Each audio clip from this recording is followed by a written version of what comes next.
Bonjour les amis, alors tout d'abord pour cette composition 27, un grand merci pour nos deux adhérents qui ont rejoint notre chaîne, merci à eux.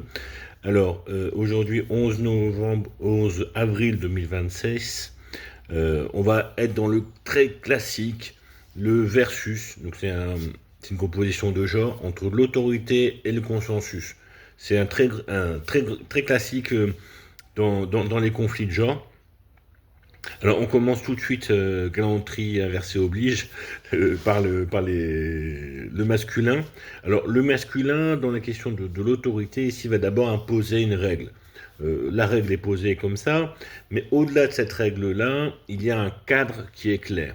C'est-à-dire on définit des limites, on organise un espace, on assume les décisions, on maintient l'ordre dans ce qui se passe. Voilà un exemple. Rendez-vous de chantier. Demain, on part à 7 heures. Il faut prendre le marteau, la visseuse, les seaux, s'équiper en chaussures de sécurité, le casque, et puis le lendemain matin, vérifier qu'effectivement les chaussures de sécurité, le casque et les habits techniques, le matériel est bien en place. Donc là, ça c'est le pôle masculin de l'autorité, hein, ce que je définis comme autorité. Alors, il va souvent être en face du féminin, du consensus, du recherche de consensus. Alors, comment je le définis? Il va y avoir donc d'abord la recherche de l'adhésion, ajuster les positions les unes par rapport aux autres, faire émerger un accord en commun entre les différents individus, travailler le lien et la gestion du groupe, c'est-à-dire qu'on avance ensemble. Ça développe l'acceptation, la stabilité relationnelle.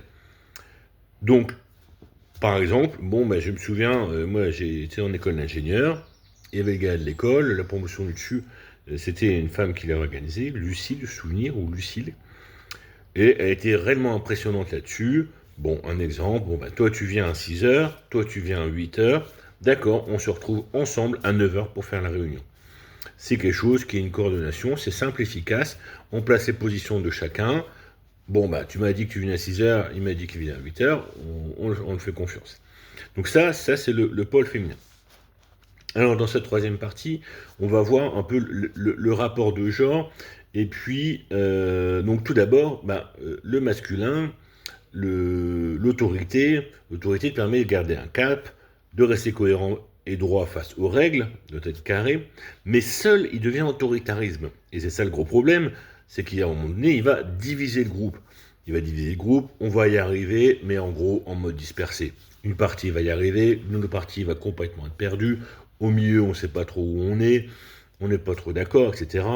Je reprends un peu l'exemple du chantier qu'on avait eu.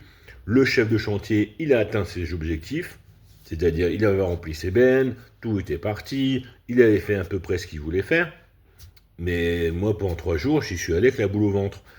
C'est la dernière fois que j'ai travaillé avec. Donc, est-ce que c'était son objectif? Voilà, au moins, c'est terminé. Nous, on était en plus une association. L'ambiance n'était pas du tout AU. Il nous l'a fait en mode canon. On n'y retourne pas. Donc voilà, ça c'était un peu le masculin. Le féminin, le consensus développe l'adhésion. Donc il va y avoir l'implication personnelle, le groupe va vivre, c'est-à-dire qu'il va y avoir une histoire de groupe, les gens vont se connaître, on va mettre des choses personnelles à travers ce consensus. Mais au bout d'un moment, seul, il tourne un peu en rond. On perd un peu le cap et les objectifs, ça devient en fait le classique du consensus mou.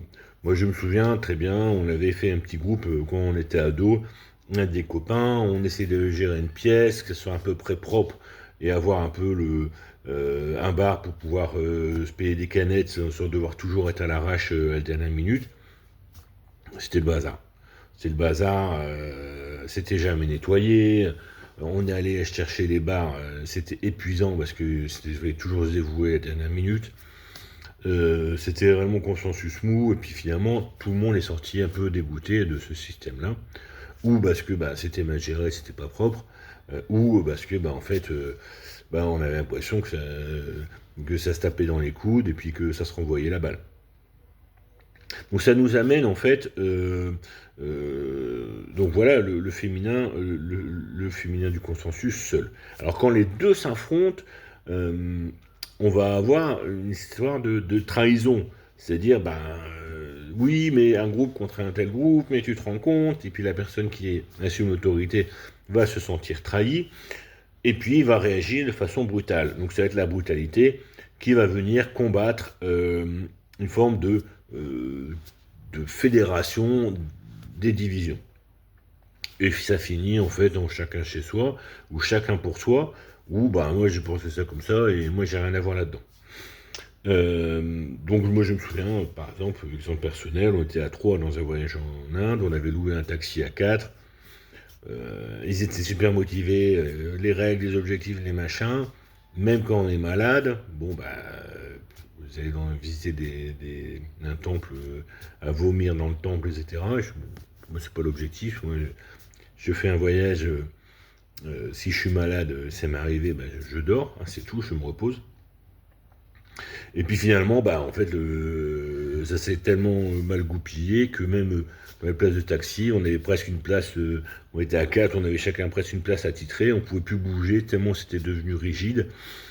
Là, on s'était perdu. Alors, quand c'est tout le travail aussi de ces compositions, quand ça marche bien, on atteint une gouvernance qui atteint les objectifs. Moi, je me souviens, c'est-à-dire que on pose des règles, les règles sont posées, le cap est dirigé, et on se donne les moyens pour atteindre le cap. Donc les moyens sont là.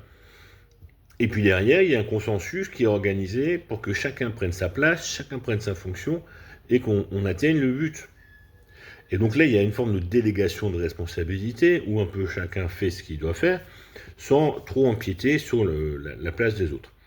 Donc, moi, c'était une sorte de colonie de vacances, et dans cette colonie de vacances, c'était je ne vais pas donner de marque, mais moi j'étais un peu l'économe, et je m'étais très bien entendu avec une des femmes de ménage, une des responsables techniques, hein, c'était une petite jeune aussi comme moi. J'étais un peu plus vieux, mais voilà. Et en fait, moi je m'occupais qu'il y ait bien tout le matériel, qu'il y ait les produits qui soient commandés, que tout soit en place. Et en face, le travail était fait.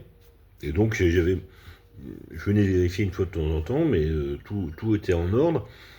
Et donc ça donnait finalement, on a même eu une inspection, j'avais fait la boulette de demander une règle au service d'hygiène qui eux sont venus en urgence là-dessus. Donc voilà. Alors merci beaucoup pour votre attention. Je vous invite à regarder toutes nos compositions sur la chaîne. À très bientôt, au revoir.